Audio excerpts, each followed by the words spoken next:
And I want to help people get unstuck so that they're able to live the life that they deserve to live, and get the help that they deserve to get that I never got when I was younger.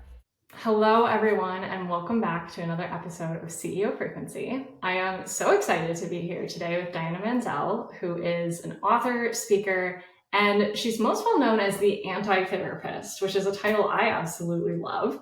Very unique in that way. She challenges the sort of dirty bathwater approach of sitting in your problems and just kind of looking at your problems intensively, and advocates for more of a proactive approach that really sparks that lasting change we're all looking for. So her revolutionary approach has just gained so much recognition over the last several years. She's been featured in so many amazing publications, from Forbes to the New York Post to Time Out, and she's one of the top relationship experts in the world. So I'm really excited about everything we have to talk about here today. I know that there's so many things I want to ask you, Diana, but let's just start with who you are, how you got to where you are today. What's your story? It's a long one, but we will make it short. Thank you for having me. Um, I always wanted to do some form of therapy. I saved a girl's life from suicide when I was 10. I was nicknamed the therapist in high school. This is like really what I was meant to do. I'm good at some things, but this is really what I was meant to do. I went to undergrad and grad school for psychotherapy and psychology. And I wanted to be a couples and sex therapist, originally. And when I became just like a total shit magnet in my own dating life in my 20s, um, I think that was like the real need for me to be specifically in the dating space. I knew I wanted to do something with therapy, but I wanted to kind of tailor it and, niche it down. So I literally became my own client at a very rock bottom moment. I couldn't find a therapist that I felt like was good, and I've tried since high school. I had a lot of trauma, and it was unresolved. And a lot of the reason why was because I couldn't find proper help. And I really call out what traditional therapy, just what it doesn't do, I'll say. And I think the entire system is antiquated. I think a lot of the code of ethics that therapists are supposed to stand by are not actually helpful to the client. To me, it's helpful to the insurance company and to the therapist, and keeping money in their pockets and not actually helping clients and getting them actual results. So um, I was kind of someone in the background for a long time, working with high end people and doing really cool things, but very kind of, I guess, quietly, I'll say. And then I decided my sadness turned to anger, with all of this. And a lot of people who are brave enough to ask for help do, and then they get failed by the system and they don't ask for help again. And again, that's what makes me so angry. Um, and I learned really through my coaching how sort of anti-therapist I actually am. So my clients nickname me the fixer because I just fix shit. That's not working, to put it lightly, and easily. And the anti-therapist approach, like, that's really what I'm known for, because that really is my approach. I could talk about it forever, but I'll just say that anything for 45 minutes a week is not going to move the needle. So I Interesting. change all of that. I love that. I love that. And I see so many people who get stuck in the cycle of therapy week after week after week, which becomes year after year, which in some cases becomes decade after decade. I mean, I have a relative who literally saw the same therapist for I think about 40, 45 years. And I don't think it did anything for that person. I mean, honest to God, I don't think it really did anything aside from, give them a person to talk to, which is great in many ways. But, we kind of joke. In fact, this person, this relative of mine, jokes that she paid for this woman's house. She paid for this woman's Porsche. She paid for this woman's lifestyle for the last 45 years, along with her other clients. And I think that there's a lot to be said for more potent, more targeted approaches to healing. And I'm curious what that is for you. So, what does it mean to be the anti therapist? What does it mean to depart from that typical 45 minutes a week mentality? And what are you doing differently? I'm so curious. Yeah, so I call typical therapy sitting in dirty bathwater, where you're just sitting in your shit and, like you said, going week to week and venting and talking about your problems and things that aren't working, which, listen, that's part of it, right? We all need to vent, we need to get shit out, we need to update, we need to talk through things, but you also need results. There's nothing measurable in therapy. Oftentimes, there's no action steps at all. I don't like the power struggle that happens. It ends up very strange. Like I said, a lot of the code of ethics to me don't do anything. It kind of keeps this like weird divide between client and therapist. I have clients all over the world. A lot of them travel a lot for work, and when they come to New York, I see them for dinner because I love my clients and I pour into my clients. So when I get to hug them and like, feel them with me, it's the best thing ever. I give unlimited audio and text support to my clients. So if you're a client of mine, you are within reach every single day of me if you need. I will hold you accountable. I will call you out when you're not doing the work that you should be doing. My goal is to become fired. I want my clients to become self sufficient where they need training wheels at first and we go at your pace. But the goal is to not have me anymore. Do I have clients of 5 years? I do. But we're in such a different realm of what we're talking about, whether, they're single now, they have children. You know what I mean? Like they're in a totally different realm of their life. Or, my client feels really stuck in this place in their life. They're losing weight, they're gaining money, they're starting businesses, they're repairing relationships with family, they're creating new friendships. I mean, it's really a complete transformation all around. It's not just the dating and relationship stuff.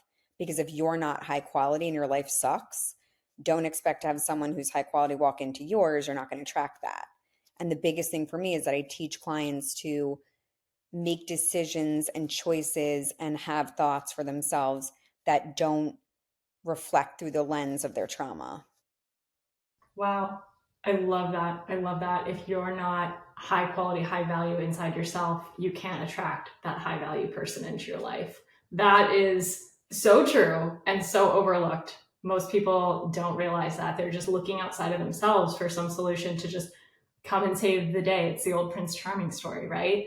And I love that what you're doing is actually working from the inside out, changing the inner reality to impact and influence the outer.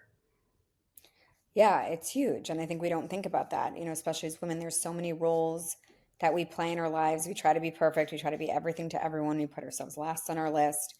We don't, and we put so much pressure on each other, right? I mean, I was just talking to a business friend of mine this morning. We're collaborating on something really cool. And we were saying that she has a lot of women-based business, mine's both. But she was saying, and we were both, talking through the fact that like women, we're amazing, right? Like we're the best. Like men are cute, but they're fucking dumb, right? Like we could do so much more than we do, but we're mean to each other. We're Yeah. not nice to ourselves, but we're not nice to each other. When we're nicer to ourselves, we're nicer to everyone around us. The roles that we play become so much better and stronger. We become better wives, better mothers, better friends, better daughters, right? I mean, and we become better businesswomen. That's the biggest thing, in all of this. So much of our lives are really just our personal life and our professional life, right? And when you kind of boil it all down, that's like the biggest part of where our time goes in any given day. When either of those are off, and a lot of times it's one, even more times it's both, it's just impossible to be happy and to feel fulfilled. And considering the fact that so many women look in the mirror and hate how they look, hate their bodies, like how can you be a confident, happy woman when you hate so much of who you are, right? Like how do you become authentic and genuine? How do you help and inspire and teach other people when you hate yourself, regardless of what you do? I don't care if you don't do anything mindset related. Mindset is every single thing we do. It doesn't matter what you do for a living. If you do sales, that's all mindset, right? And frankly, as an entrepreneur, you're selling, whether you like it or not, that's what you're doing. And whether it's a product, it's yourself, it's whatever it is, you're selling. So if you don't believe in yourself and you don't know why you're doing all of this and why it matters, it's not going to translate properly. There are a lot of people I know that are smart and interesting and valuable and have so much good to share, but they can't get out of their own way and they don't even realize it. It's so much less about strategy and so much more about mindset and being able to see your blind spots and cover over them so that you're able to show up differently. So true. It's so true.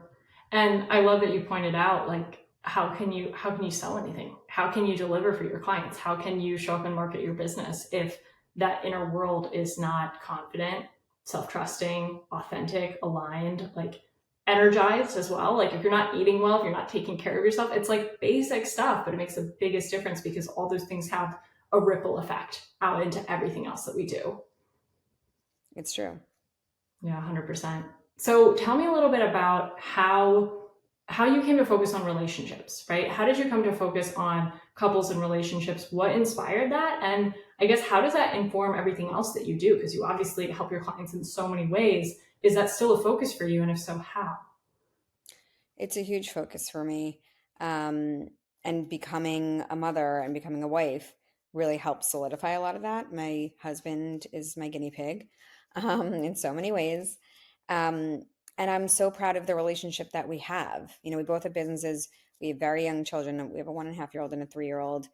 You know, there's a lot of stress potential, you know, in the house, but creating the relationship that we have through the action steps I have and through the approaches and the dynamic and everything else, like I do practice what I preach, we have an amazing relationship. The reason why I got into relationships specifically, I had a lot of trauma growing up, like I said. My parents' relationship was a real stable, consistent thing for me. Obviously, whatever you grow up in, you think is normal, whether it's technically normal or not, that's what you grew up in, so that's what you think is normal. So I assumed that everyone kind of had a very typical, nice, natural, healthy um, parent model, you know, to have, assuming you have both of your parents. I learned very quickly that's not true when I was quite young, just from sleepovers and dating and, you know, all the things. And you're like, wow, this is wild. So I thought to myself, if I had the trauma I had, but then also had my parents' relationship be unstable, I'm not sure what constant I would have had. Right. So there was that piece of things.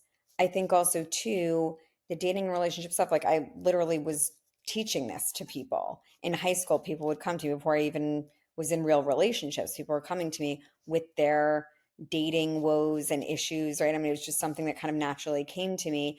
But to me, that's the crux of everything we do. And it is all mindset related, right? And I was such a shit magnet. And like I said, in my 20s, where if there was a douche within a 4-mile radius, I would sniff him out and date him for 2 years, 100%, like just bottom line, 100%.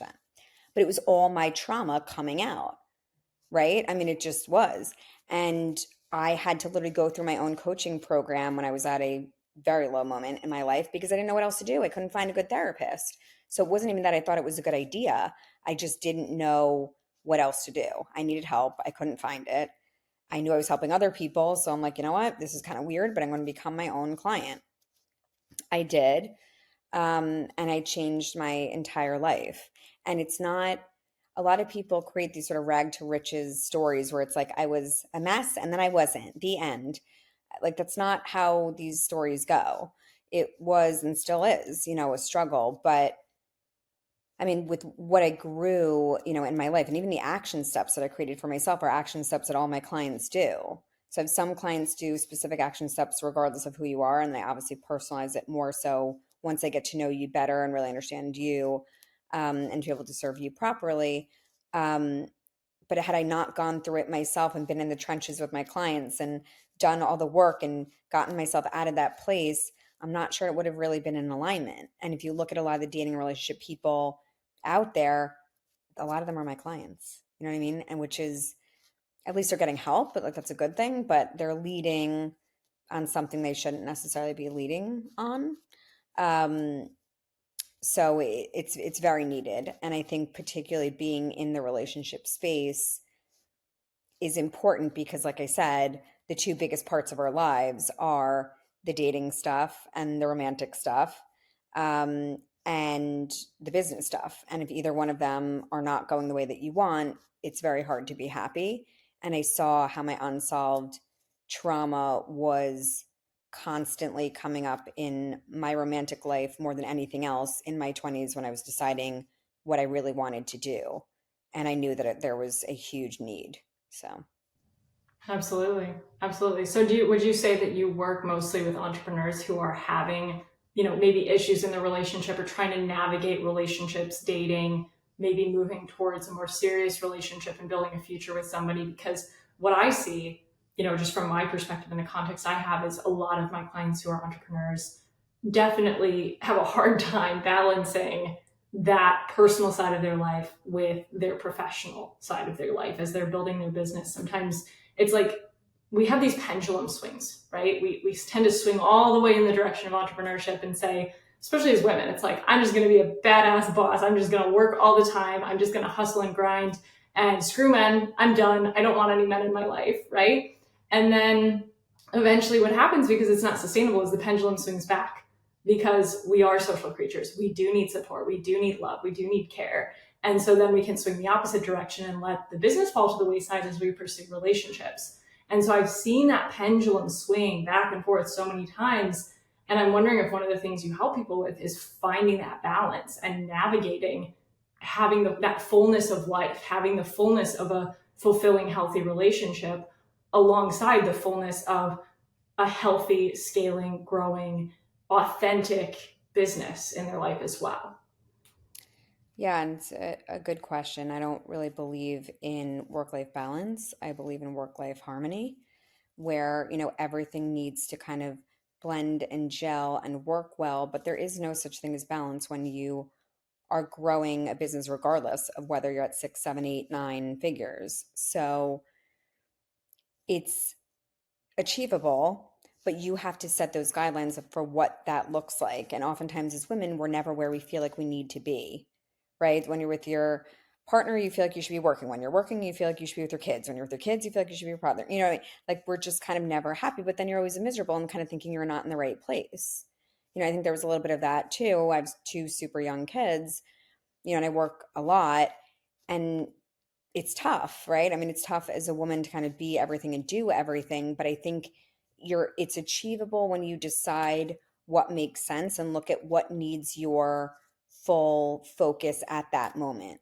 Sometimes it's my kids and they have my full focus. Sometimes it's my business and it has my full focus. And sometimes it's my husband, and sometimes it's my mom, and sometimes it's my friends.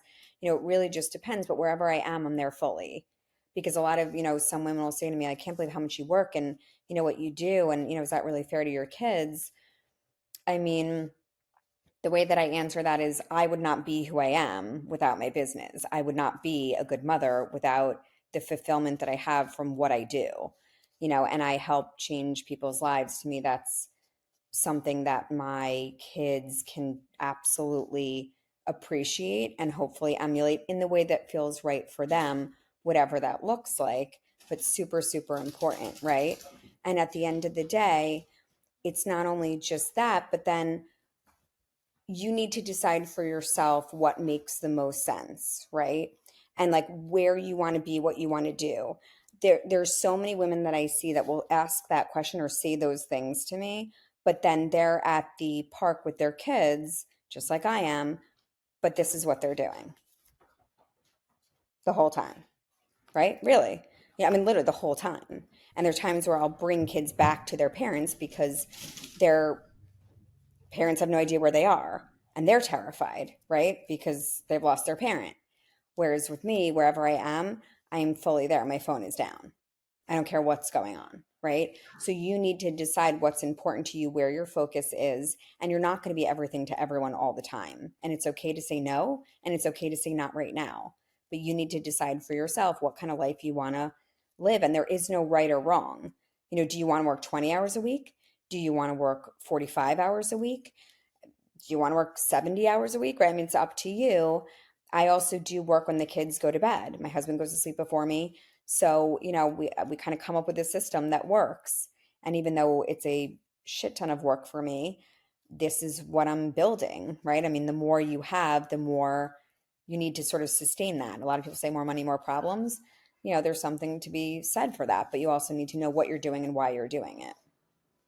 Yeah, love it, love it. And really great point about the fact that the same people who are saying, should you really be trying to build this business and manage so many different things are the ones who are checked out when they're spending time with their kids. It's like, would you rather be fully, potently, focusedly in the moment you're in, whether it be focused on business, whether it be focused on your kids, on your partner, on a date night, whatever, and be able to move fully between each category of your life, right? because otherwise you're always kind of half in, half out. It's always a little bit half-assed. You're on your phone while you're on date night with your partner. You're on your phone when you're, hanging out with your kids at the park.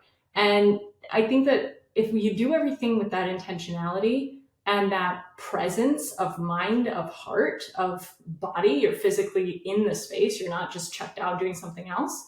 I think that's everything. And I think that's where a really, truly full life is lived. I'm guessing that's what you see in your clients as well.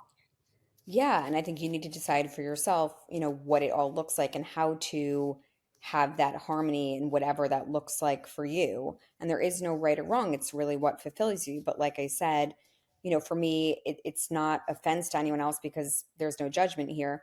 I'm not the kind of, and I have friends that are, dear friends that are, but I'm not like the stay-at-home mother, type of person. I've always wanted a business since I was young. I have a, very close friend who, when we were in high school, said, I want to be a mom. She's got 4 kids. She's a mother. She's obsessed with her kids. She's an amazing mother, right? An amazing wife. For me, I said I wanted to have a business. And even though I do have 2 kids and a husband and they mean everything to me, my business is part of that importance, for me that fulfills me. Because like I said, I wouldn't be as good of a partner, as good of a mother if I didn't have something that for me, really truly fills my cup up. And it's something that I want to leave as a legacy to my kids to do what they want to do, but to give back to the world and impact it in a way that feels right for them, whatever that may be. Exactly. Exactly. And I love that harmony you've created. And earlier you said, it's not work life balance, it's work life harmony. And, harmony can only be created when all the different components are in their own state of fulfillment, right? And that harmony comes from the fact that you're the type of person who wants her own business. You want to build a business and have impact in the world in that way and have something that's really your own too, right? It doesn't have to do with other people. It doesn't have to do with your family necessarily in the day to day. Obviously, it has that long term vision of supporting your family and that generationality to it. But you're the type of person who needs that thing that's her own. And if you didn't, then you wouldn't have harmony. You wouldn't be fulfilled in your life, in your family, in your relationship. So, it's whatever the individual needs is going to dictate how they run their life. But what I love about what you just said is that you show that to people. You show people, hey, okay, you're the type of person who needs this. You help them find those things and find that harmony within maybe many different areas of their life because we all have different things we want to put our attention on. It's true. And whatever feels best for my client will be what we do because some of my clients work 60, 70 hours, 80 hours, 90 hours, even a week, and they're flying all over the place, all over the world. I mean, it depends on the lifestyle of the person and what their goals are. And, do they feel burnout? Do they feel good about what they're doing? There's a lot of sort of balance with all of it. And I've had some of my clients ramp up and I've had some of my clients have to slow down because it's way too much and they're just not happy, regardless of what they're making and what they're doing. And so I think it really depends on the person and what they're capable of doing, right? It's not just what they're able to do, but what they're capable of doing, what they're willing to do, um, and really creating that type of harmony for them in all areas of their life in the way that feels right for them. Because if they're not being high value and standing in that and having that kind of energy, then what are you attracting in your life? You're no good if you're just all over the place, burnt out, not doing what you should be doing. Like I said, being focused on other things, not focusing on the things that matter, it's a problem.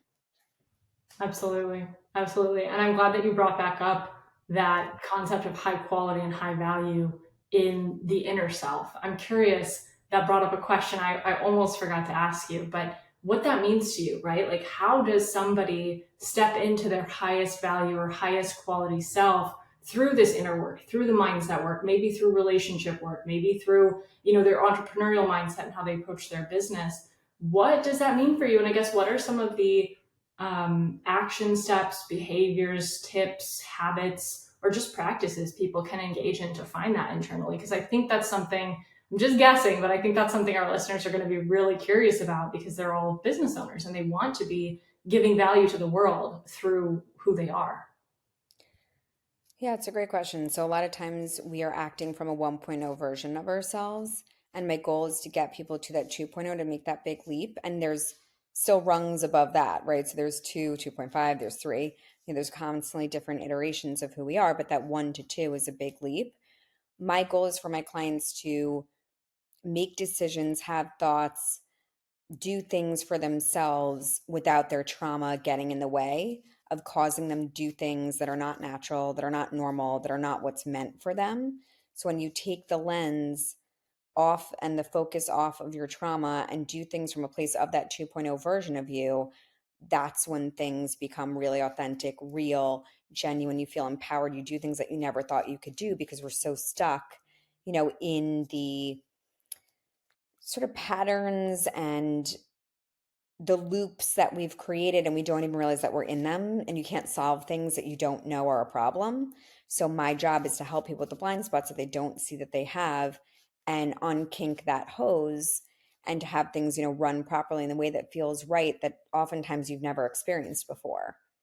And the way to do that is through action steps, and I have a million of them. And like I said, a lot of them were created from me specifically when I went through my own coaching program to get my shit together. I mean, I was one of the worst people pleasers I probably have ever seen. Um, I had high functioning anxiety. I hid a lot of the crap, that I was dealing with. I had a lot of anger, and you wouldn't outwardly see that at all. But inwardly, I was just, not confident, not happy. And I think a lot of it too is, what is the 2.0 version of you? What does that look like? It's going to be different for everyone. It's not me, for me to dictate, obviously, what that looks like for you, but that's what we look at. What's that kind of fantasy world that you live in? How we sort of daydream, and do that, with like how you look, how you feel, what you're doing for a living, the person you have in your life. Do you have kids? Do you not have kids? Where do you live? What kind of car do you drive? I mean, getting really, really granular and figuring that out, because if you don't know what it is that you're looking for, how are you going to know? I mean, how to get it, but how do you know when you have it? Right? It's like you and me going to the mall, and I say, let's go shopping. You're like, great. What are we looking for? And I'm like, I don't know. And you're like, okay, are we looking for sweaters, jeans, a dress? I have no idea. Like, how do we know when we're like, fuck, we found like the best dress ever, right? Like, we really don't know. So until you are able to narrow in on what you're looking for, what you're trying to do, where the bar is, that's when you're able to make magic happen, because we know where we're trying to go. We're here in kind of 1.0 land. We're trying to get here to 2.0. What do we need to fill in between here to make that happen? When we know where we're going and we know where we are, it's kind of simple math in a sense, right? I mean, it's like 10 minus 4 is 6, right? So it's like, it's math. And we just then have to figure out, and it's my job to figure out that path to get us to that 2.0 you, but you need to dictate for me what that looks like, because I can't be the one to do it. My version of 2.0 is going to be very different from yours. Just like me looking for a partner, I'm married, but let's say I'm looking for a partner and so are you, let's say. In theory, we're probably looking for very similar things: kindness, intelligence, ambition, romance, right? I mean, same thing. Generally speaking, they may be in different order, right? So certain things may be more important to you than me. I'm sure that's going to happen. But what is intelligence to you, right? I mean, for someone, it could be, you know, kind of having witty banter. I don't really care. For other people, it's they had to have been to an Ivy League school, or, I don't want to talk to them. Romance could be, I don't know, rose petals all over the floor, or it could be, a trip to Italy for my birthday, right? I mean, everyone is different and everyone defines things differently. Your sense of humor could be very different from mine, right? Just like we watch comedians, and sometimes, I'm like crying, I'm laughing so hard. And other times I'm like, oh my God, this is embarrassing, right? Like, it's not working for me. And it's not about even right or wrong, it's just different, right? So you need to get very, very clear. We think we know, but we have no idea what we actually want. So get very clear on what you want, and find a coach, a mentor, a therapist, someone, not just from a business sense, because that's very obvious, right? When you're in the business space and wanting to either create a business or wanting to scale a business, obviously having a business mentor is easy, and something that you need to do, but also having someone from a mindset perspective, because if that's not right, any of the strategy and approaches, let's say, that people come up with, it's great, but if the mindset isn't right and it's not dialed in, it's never going to happen, or it's never going to happen to the level that it deserves to, because you can't get out of your own way. Absolutely. Absolutely. It's funny. In the software world, I run a software company. We say garbage in, garbage out, right? The old saying is garbage in, garbage out. And you can have the best machine in your business. You can have the best systems. You can have the best strategy. You can have the best approach. But if you're putting garbage into it, meaning your energy, the way you show up, your mindset, you're throwing crap into the system, you're going to get crap out of it. It's exactly what you just said. If the mindset's not there, if you're not present, if you're not intentional, if your energy isn't at a level that is going to actually produce results, then the best strategy in the world is not going to work for you. So I completely agree. And the imposter syndrome is so high, even for women that are 7, 8, 9 figure business owners. I mean, some of them have had exits of, $100 million, 5+ exits like that. And you think like, holy shit, they're not, right? I mean, they're not, their mindset, it's very, very tough to get to that next rung on the ladder, whatever that looks like for you, because it's going to be very different for everyone. You need to have that mindset that you never had before to get to a place you've never been before. So if you're not up leveling and you don't have someone who is pushing you, keeping you accountable, opening up your eyes to certain things, it's not going to happen. And one of the biggest things for me when I went through my own coaching program and changed my entire life, I would say one of the coolest things that I experienced myself and then, have my clients experience is the idea that I get to a level that I never knew I could, knowing who I was. And, generational trauma, by the way, lasts 7 generations. So it's not even just from a learned behavior of, loss and heartbreak and abuse and things that we deal with in present day in our own lives, but then it's also generational shit that you end up just grabbing without even doing anything, right? Like my daughter, she's 3. She not only looks exactly like me, it's terrifying, but she acts exactly like me, right? And how I used to be. So I'm like, shit, I got to really keep an eye on some of this, because this is a generational stuff where you got to work through some of those things, right? I mean, and I see her, I'm like, I didn't even have time to fuck you up yet. Like, what the hell is this? But that's the generational stuff that comes into play. So I'm like, okay, I know the strengths, of who I am, and I know the weaknesses. How do we work on that? When you don't know what your weaknesses are, it becomes this kind of scary thing that you don't want to deal with. And imposter syndrome is huge. And like I said, to get to the next level, whatever that looks like, whether it's I want 10,000 a month, I want 100,000 a month, I want 1 million a month, I want 10 million a month, whatever it is, a new version of you is needed. And that shit's scary. And it's not just a fear of failure that people have, it's a fear of success too, because it's all a worthiness issue. So until you deal with the inner demons and the subconscious stuff, money mindset, like that's a huge issue, right? And something that plagued me that I didn't even realize, because I grew up in an upper middle class neighborhood. You'd think like, I don't fucking have those issues. I did. And I had them for multiple reasons. We don't even have time to get into all of them. But, there were multiple ones too, by the way, from sort of outer family and inner family, right? So until you deal with all of that inner shit, it's just going to feel like an uphill battle constantly. And every person around you who's close to you feels all of it. They may not tell you, because they either don't know how to tell you or they don't want to be that honest with you, one or the other. But it's not your fault, the trauma that's gone on, but it is your responsibility to do something about it. Absolutely.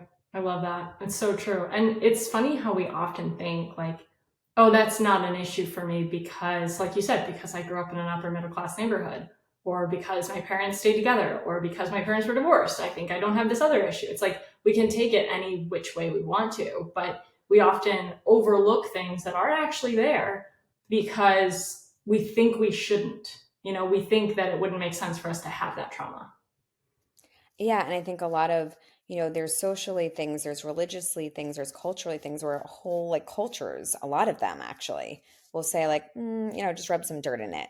We don't need to get help. That's just not what we do. And that's generational trauma in itself, right? Where it's like, that's just going to continue. It's my responsibility. I chose to have children, right? They didn't choose to be here. I need to deal with my shit, because it's very triggering when you have a child that looks exactly like you and you're like, oh my God, you act like me, you look like me. This is terrible. Um, but it's up to me. Like that's also made me a better version of myself, because I realize you're kind of never done. That's the kind of amazing and annoying part of self-development is that every corner you look in, you're like, God damn it, there's more dirt. You know what I mean? It's like you have, the cleaning crew come through and you're like, oh my God, it's so beautiful in here. I could lick the floor. And the next day you're like, did they come a year ago? Right. I mean, it's like, but that it's the same concept, right? Where it's like you need to continually sweep out the crap because you're going to continue to find it. And you don't even have to look for it to find it. It's just there. And every iteration, every new thing in your life, every role you play, everything you do, every decision, life is constantly changing. If you're not changing with it, it's a problem. You know what I mean? You're not going to hold on to those things. And because of self sabotage and, like we said, imposter syndrome and being so terrified and fearful of things, of a million different things, it's a problem. And at the crux of it, it's all really insecurity based. It just depends on how it comes out, including like there's this huge new wave of, narcissism. Everyone loves to say everyone's a narcissist. Like, no, some people are just an asshole. They're not necessarily a narcissist. However, or they're self-absorbed maybe, but a narcissist, is very particular. But whether you're a people pleaser, an overthinker, a narcissist, whatever it is, it's all insecurity based. It just comes out differently from an outside, point of view. But that's a lot of people feel very ugly inside and it feels very lonely, very isolating. You think, you're too fucked up to get help. You think, I don't need help. And the people who think they don't need it are the ones that need it the most. Um, it's everything to me. It's the most important hire you can ever choose, let's say, in your entire life of everything. Because, like I said, you can have a fitness coach and a business coach and all the coaches you want to have. But if your mindset is not right, it is a huge, huge problem. And we have a lot of worthiness issues, especially as women, asking for and demanding the best of us, right? We play so many roles. We have, I mean, perfectionism, like that was something else I dealt with. Early in my career, it was like, no, it's not pretty enough. No, I don't like it. The colors aren't right. No one's going to fucking buy your shit or not buy your shit because of damn colors. Do you know what I'm saying? Unless it's so offensive and so egregious and so crazy, like, yeah, maybe not. Like they're like, oof, before they even look at whatever the copy is. But I was looking at the wrong things. I just wanted everything to be perfect. It doesn't work that way. You got to crank shit out. You got to get it out. You know what I mean? It's and it's hard to relinquish control, right? Like women, especially because of trauma, we have a real control issue. It's very difficult, but you don't see how often in business the mindset stuff comes out. And it's even more so for women because we constantly feel like we have to prove ourselves. We constantly feel like we have to do more than men do when we readily do that at home often, right? Like that almost feels like it's still our responsibility to some degree, right? Like we've definitely advanced, but it's still an issue. We can't be everything to everyone all the time. And then on top of it, throw ourselves, last on the list. It just can't happen. You can't be that woman that gives up on life and looks like a homeless person, but everyone else around you is killing it, right? Because of everything you're doing, because of all of your blood, sweat, and tears. You need to make sure that you're good at the end of the day, because if you're not, then no one else is either, because then you're miserable. So you think everyone else is happy around you, but they're not. And people pleasing is manipulation, frankly. So we Exactly. don't think about it. We think it's selfless, but we're just trying to feel worthy and feel enough and get the praise, from everyone else around us, because it's not necessarily praise that we're giving to ourselves, and it's not necessarily praise that we got when we were little, right? I Right. mean, a lot of this we're just kind of unhealed little, in this case, women, but we're like little girls, that are unhealed, walking around as women, making adult decisions. When you heal yourself, like I said, you're not looking through the lens of your trauma anymore. You're looking through the lens of being the amazing, beautiful, smart, successful, bold, loving woman that you are. But if you don't give yourself the opportunity to heal that little girl that's inside you, you're always going to be that girl that's starving for validation and love and support and, like, see me, feel me, like, look at me, and you're just constantly in that place of starvation and scarcity that you don't pull in what you deserve to. And it's not just financially, it's all around. And if you don't have that confidence, you're not that dialed in, and you don't know who you are, and you don't know what you want, and you don't know what that 2.0 looks like, and you have no plan to get there, you're not going to get there. Right. You're just going to keep attracting the shit. Like you said, become a shit It's magnet. You're almost going to get more. magnet. Yep. I mean, and that was really the crux of it. And I ended up creating like a whole system to kind of change your entire life, because it's that necessary. Like I said, if you want to be high quality and find a high quality dude, you have to be high quality yourself. You have to find the same attributes in yourself and give yourself those things that you're looking for in someone else. You can't find a guy, who's sexy and smart and successful, but humble and good looking and loving and open and funny, or all the things you're looking for, if you don't feel that you're any of those things. Hmm.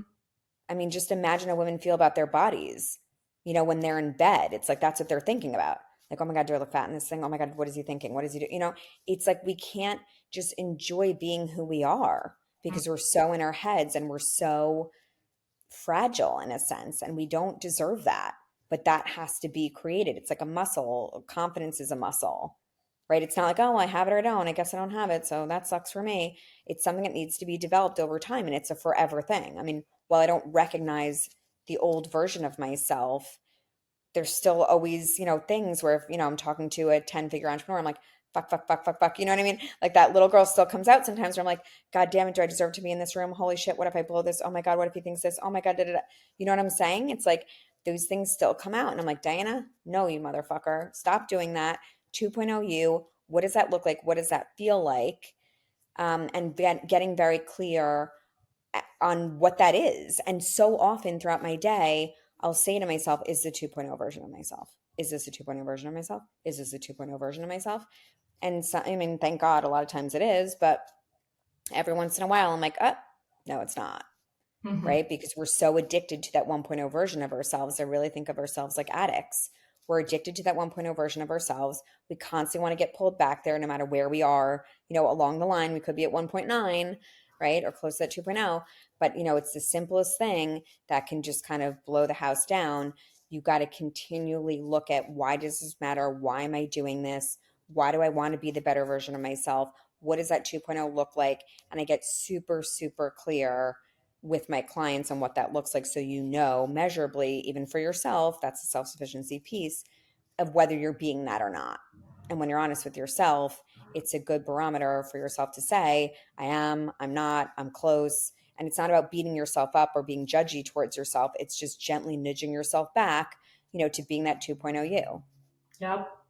1,000%, 1,000%. And I love that you said you ask yourself that question throughout the day because, I heard a quote recently, I don't remember where, but it's like somebody said, if we checked ourselves as often as we checked our phones, we'd be so much further ahead in life. And if you Oh, I just love check that. in with yourself, if you just check, am I being 2.0 version of me? Or am I falling back into old patterns? Am I falling back into old behaviors? Am I being, what some would call my shadow self or my inner child? Am I indulging a part of myself that needs validation or didn't get enough nurturing when I was young? Am I stepping into the version of myself that is who I want to become, right? And if we ask ourselves that question frequently enough, then we just constantly course correct. It's like the old plane analogy. A plane doesn't just fly from point A to point B. They're making constant tiny changes in the direction of the nose of the plane to get where they're trying to go. It's constant course correction. And so we just have to fly our lives like we fly a plane, right? And make those constant little tweaks. It's true. And a lot of things that I do are things I did, a million years ago to get my shit together. I'm still doing a lot of those same things. The issues are different, right? How, like, my resistance is, thank God, different. But I mean, again, like I said, the more up leveling you do, the more, frankly, mindset is needed because, again, you're doing scarier shit, and you're constantly putting yourself, out of your comfort zone and talking to really awesome people and doing some really awesome things. It's scary. The old Diana could never see myself on stage, could never, do half the things that I do now. But again, that's where a different version of me was needed to say, like, of course I'm going to do that, even if it is a little bit scarier, even if it is something I've never done before, or even it's not really like in my nature, to do that. It's like my nature is what I choose it to be, not the generational shit, not what I was given from, trauma and past shit and what people have said and done. And, that's another thing is people will naysay constantly. People will say, oh, it's not for you. Or like, oh, like, you're pretty, but you're not smart. Or, oh, you're smart, but you're not pretty. Or, oh, people will put you in those boxes. That's for you to say, fuck the boxes. I'm not going to be in them. I'm going to choose my own and decide for myself what makes sense. I was told multiple times when I started, you're never going to get into Forbes, right? With what you do for a living and just who you are, whatever. It's like, it's never going to happen. I got into Forbes. Fuck you. Took a Yeah, couple of years, but I got into Forbes. Like, I'm of the mind, when you tell me I can't do something, I'm going to be the first one to fucking do it. I exactly. mean, like, I'm just, the confines that I give myself are where I raise myself to.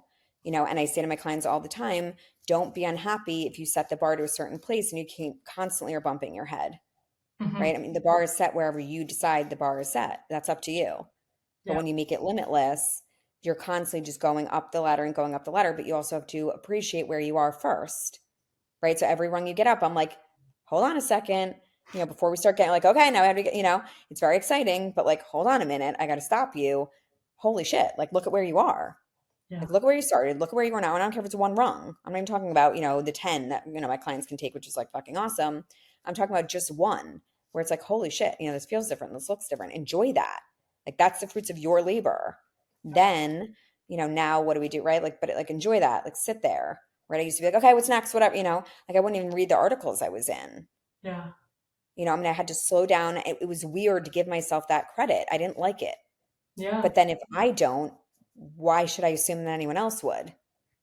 Again, it's like that's some of the sort of people pleasing stuff. I'm like, oh, it's about everyone else. And like, I don't, I can't, it's like weird. I don't, but like, fuck you. Of course, humble brag. I mean, you don't need to spew it out to the world per se, but I always give myself a moment whenever anything happens. And sometimes it's huge monumental things. And other times it's a client saying like, you nailed it today, or like, this happened or that happened, or, we're moving in together, or, we're going to have a baby, or I just made my first 7 figures, whatever it is, my clients are doing, however they're up leveling.